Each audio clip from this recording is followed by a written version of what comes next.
안녕, 모모쌤이야. 한 주 동안 잘 지냈니?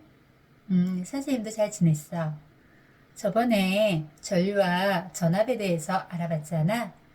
오늘은 전기 저항에 대해서 알아보고 이 전류와 전압과 저항과의 관계가 어떤지 그것까지 우리가 알아보도록 하자. 그럼 전기 저항이 뭔지 알아야 되는데 전기 저항은 전류를 방해하는 정도를 나타내. 앞에서 전압은 전류를 흐르게 하는 능력이라고 했잖아. 그와 반대로 저항은 전류를 방해하는 정도야.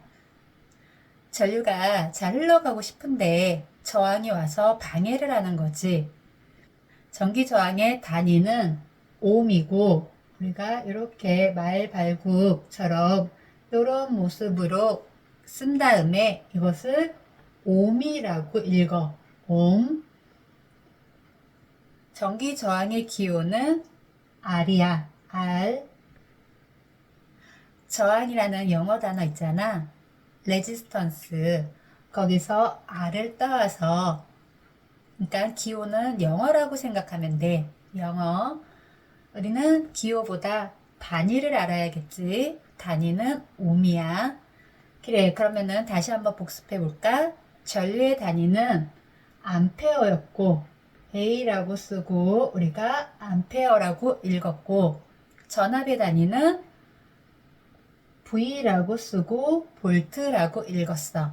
그럼 저항은 이런 모양으로 쓰고 옴이라고 읽어. 즉 전류와의 관계를 저항과 전압으로 봤을 때 먼저 큰 맥락을 보자면 저항은 지금 방해하는 정도라고 했잖아. 전류를.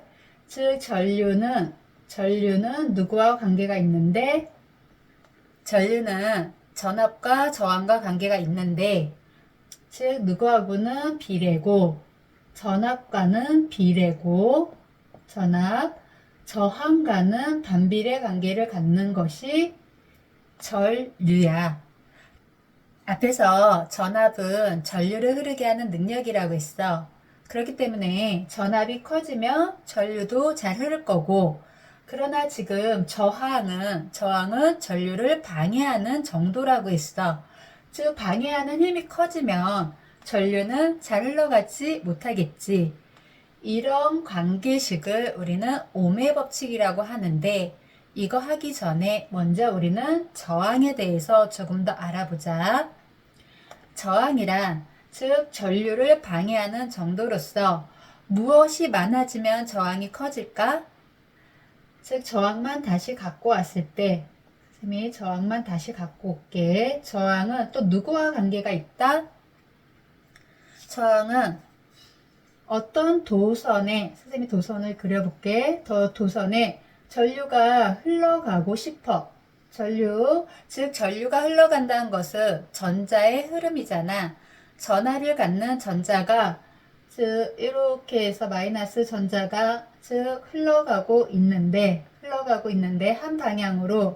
한 방향으로 가고 있는데 앞에 무엇이 있으면 장애물이 있으면은 잘 흘러가지 못하겠지.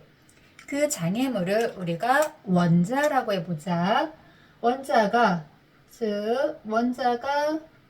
이렇게 많으면 얘가 가다가 부딪히고 또 전자가 가다가 부딪힐 거 아니야. 이렇게 원자가 많으면 많을수록 저항은 커지게 되는 거야. 이것은 즉 이 원자가 많고 적음은 물질에 따라 다르겠지. 즉 저항은 첫 번째 누구에 따라 달라진다? 물질마다 달라. 물질에 따라 달라지고 어떤 물질은 잘 흘러가고 어떤 물질은 잘 흘러가지 못하겠지. 물질 중에서 잘 흘러가는 물질을 우리는 도체라고 하고 즉 잘 흘러가지 못하는 것을 부도체 이렇게 나누기도 해. 첫 번째, 저항은 물질에 따라 달라진다. 기억하고, 두 번째, 같은 물질이라도, 즉, 길이가 요만큼 뿐이 안 됐을 때하고, 이것이 좀 더 길게 있어. 길게 있으면 얘네들을 더 많이 만나는 거잖아. 아이고. 길게 있으면 이 원자하고 더 부딪힐 확률이 더 많아지는 거잖아. 즉, 두 배로 길어지면 두 배로 저항이 더 많아지는 거고, 좀 짧아지면은 애들을 짧아지면은 이 원자와 부딪히는 경우가 더 짧아지겠지. 그렇기 때문에 저항은 두 번째, 같은 물질이라도 길이에 따라 달라질 수 있고, 길이. 그리고 세 번째, 지금 이게 1차선이라고 해보자. 1차선으로 갈 때랑 얘를 좀 넓혔어. 이렇게 선생님이 이 도로를 넓혔다고 해보자. 그럼 이 전자는 얘도 넓혀져서 이렇게 넓혀지면은 원자도 자리가 좀 더 넓어지겠지. 이렇게 넓어지면 아까는 원자는 좁았을 때는 부딪혔었을 텐데 지금은 넓어졌으니까 그냥 갈 수 있는 거잖아. 저항에 걸리지 않고 그냥 지나갈 수 있겠지. 즉 이렇게 넓어지면 우리가 이렇게 넓어지는 것을 단면적이라고 하는데 단면적이 커질수록 저항은 작아지는 것을 알 수 있어. 이 저항은 그렇기 때문에 다시 요 비슷하게 즉 길이와 단면적의 관계를 하나의 식으로 쓰면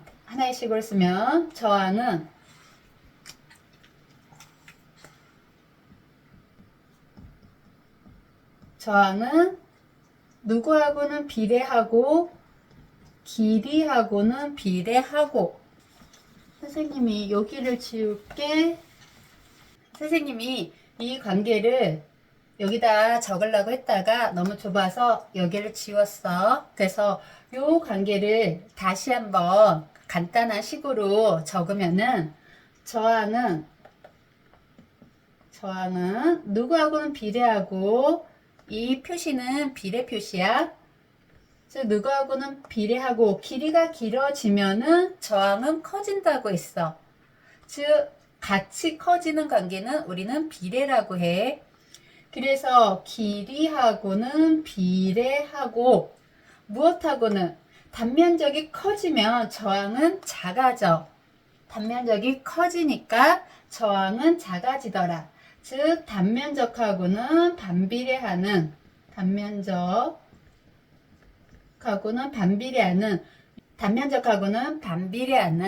이런 간단한 식으로 정리할 수가 있는 거야.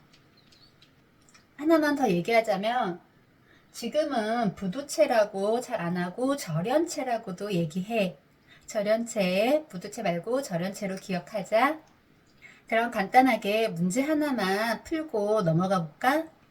즉 저항이 이게 기본 요렇게 생긴 요 도선의 저항이 1옴이라고 해보자. 1옴이야.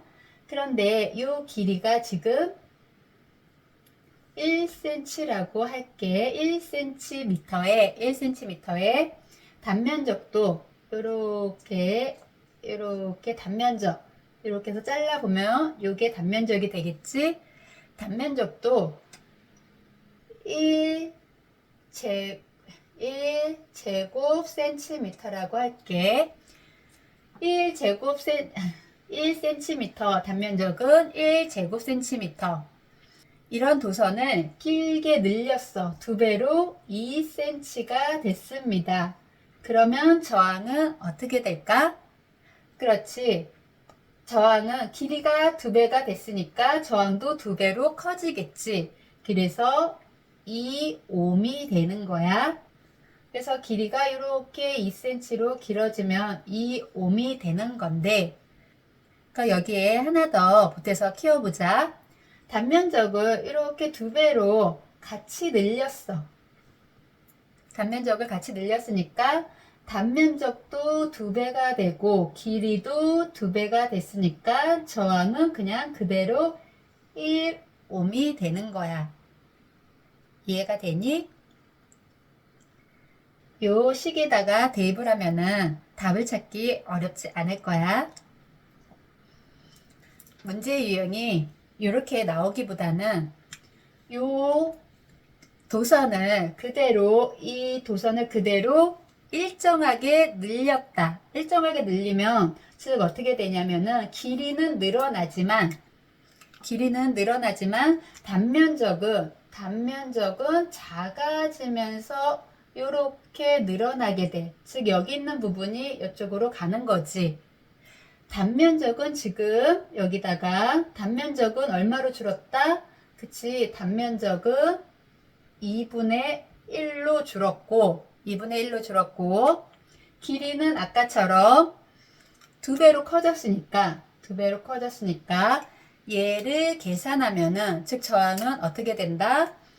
저항은 요렇게 해주고 요렇게 계산해 주면은 2 곱하기 2 즉 얼마가 된다? 4옴이 되는 거지. 즉 일정하게 늘렸다라고 하면은 길이도 길어지는 동시에 단면적은 작아지는 효과가 되니까 커지는 효과가 아니라 아까처럼 2배가 아니라 작아지는 효과가 되니까 그것을 계산하면은 저항은 무지 커지는 거야. 그래, 이제 오매 법칙에 대해서 알아볼 건데 아까 잠깐 했잖아. 선생님이 기호로 썼어. 기호 I는 I가 전류였지. 아까는 한글로 썼는데 지금은 영어 기호로 쓸게.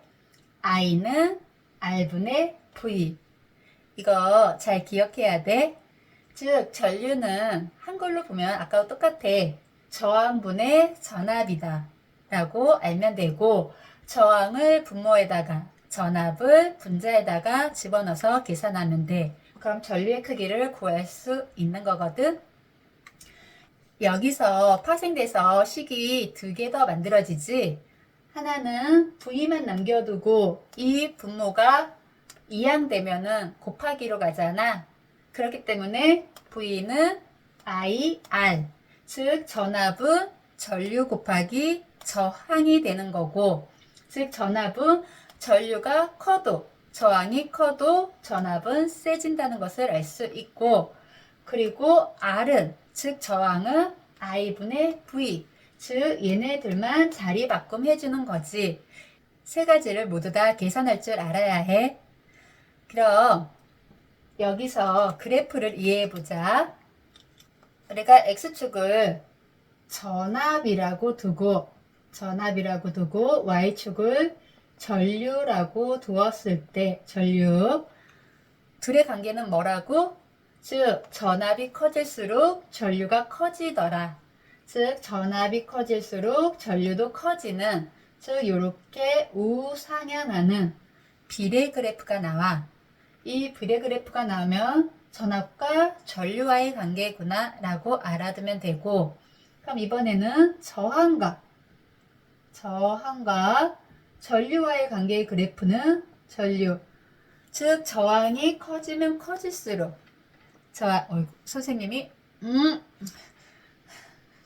이렇게 해야겠네. 즉 저항이 커지면 커질수록 전류는 작아지는 것을 알 수 있어. 그럼 저항이 작았을 때는 반대로 전류가 컸겠지. 그래서 이렇게 전류가 컸을 때는 저항이 작고 저항이 크면 전류는 작아지는, 이렇게 곡선을 그리면서 내려오는 이런 그래프가 반비례 그래프야. 반비례 그래프는 얘 반대니까 이렇게 내려가겠다라고 생각하면 안 되는 거야. 이렇게 곡선을 그리면서 내려오는 것이 반비례 그래프야. 즉 저항과 전류의 그래프는 이렇게 반비례 그래프라는 것을 알 수 있어. 그럼 여기서 또 중요한 거 하나는 X축이 전압이잖아. 즉 전압에 대한 무엇의 그래프다? 얘는 전류의 그래프다. 전압에 대한이니까 전압이 분모로 가고 전류가 분자에 가면은 이런 모습이 되는 거지. 이거 지금 어디서 봤다? 여기. 얘를 반대로 거꾸로 해놓은 거하고 똑같은 거잖아. 얘가 전압이었고 얘가 전류잖아. I가 전류, V가 전압. 전류 전압이 지금 뒤집어 있다는 것을 알 수 있어. 즉 이 모습은 얘를 뒤집으면 얘도 뒤집히겠지. 즉 그 말인즉 얘는 무엇과 같다? R분의 1. 즉 얘를 뒤집어 놓는 모습. 이것을 다시 말하면 즉 이 기울기는 무엇이라고 얘기할 수 있다? 이 기울기는 저항이 아니라 R분의 1. 즉 풀어서 얘기하면 저항의 역수. 우리가 R분의 1을 어떤 수가 있으면 걔가 분모로 가 있으면 역수라고 하잖아. 즉 저항의 역수라고 할 수 있다. 기울기는 시험 문제에서 이 기울기는 저항을 나타낸다 라고 하면 틀리는 거야. 근데 만약에 얘가 전류야. X축이 전압이 아니라 X축을 전류라고 쓰고 Y축을 전압이라고 쓰면 그대로 X분의 Y, X에 대한 Y 값이니까 얘는 전류분의 전압이 되겠지. 전류분의 전압은 그대로 뭐다? 얘는 그대로 저항이다. 즉 X축을 무엇으로 갖는지 확인을 하고 그리고 나서 그래프가 무엇을 나타내는지를 봐야 해.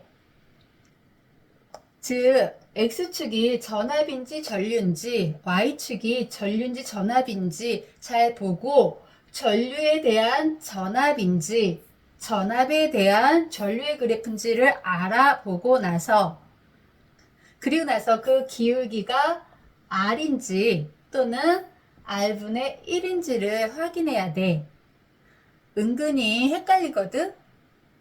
이제 그래프까지 알아봤으니까 하나의 그래프로 문제를 좀 풀어볼까? 그래, 이제 이 문제만 풀고 오늘은 끝내자. 즉, 아까처럼 전압에 대한 전류의 그래프에서 이 그래프를 이해하고 문제를 풀어봐야 되는데, 즉 가라는 물질과 얘는 나라는 물질이 있다고 해보자. 네, 선생님이 이제 수제까지 다 적었거든. 그럼 가하고 나에 일단은 무엇을 찾는다? 전압과 전류가 나와 있으니까 우리 한 가지가 모르는 거 무엇을 알 수 있다? 저항값을 알 수 있다. 그 저항을 여기서 찾아야 되는데 즉 저항은 어떻게 구한다? 저항은 여기 옆에 있잖아. 즉 I분의 V니까 I를 찾아서 먼저 가를 해볼까? I가 얘 만나는 지점을 찾아야 되니까 여기 즉 가는 전류가 4일 때 무엇을 찾는다? 그때 볼트 4분의 1이구나. 가는 즉 저항이 얘는 4분의 1이고 그럼 나도 계산을 하면은 다시 나는 2였을 때 2잖아. 즉 전류가 2였을 때 그대로 전압도 2, 즉 1이란 것을 알 수 있다. 그래서 나의 저항값은 1이 나오는 거야. 이렇게 우리가 저항을 그래프를 이용해서 찾을 수가 있고 또 어떻게 해석할 수도 있다. 가가 저항이 작다는 것은 가가 4분의 1이고 나는 1이잖아. 나가 1, 즉 나가 저항이 더 크지. 저항이 더 크다는 것은 가는 전류가 더 세다는 거지. 전류 쪽으로 기울어져 있을수록 전류가 세다는 것을 알 수 있고 이렇게 전류에 멀어질수록 저항은 작아지게 되니까 반대로 무엇이 커진다? 저항이 커진다는 것도 우리가 알 수 있어. 선생님은 편하게 I 찾고 V 찾아서 그대로 대입을 했는데 만약에 이렇게 계산 요거 x에 대한 y로 계산하면 쌤이 가를 갖고 얘기를 할게. x에 대한 y 즉 x는 전압이 되고 y는 전류가 되니까 x에 대한 x에 대한 y값 즉 요렇게 나오겠지. 1분의 4 즉 4가 되겠지. 이때 기울기는 저항이 아니라고 했어. 저항의 역수값이니까 즉 4는 저항의 역수니까 이 4를 다시 뒤집어서 즉 뭐로 만든다? 그치? 4분의 1로 만들어서 저항을 찾을 수 있어야 해. 약간 헷갈려. 좀 문제 좀 몇 개 풀어보자.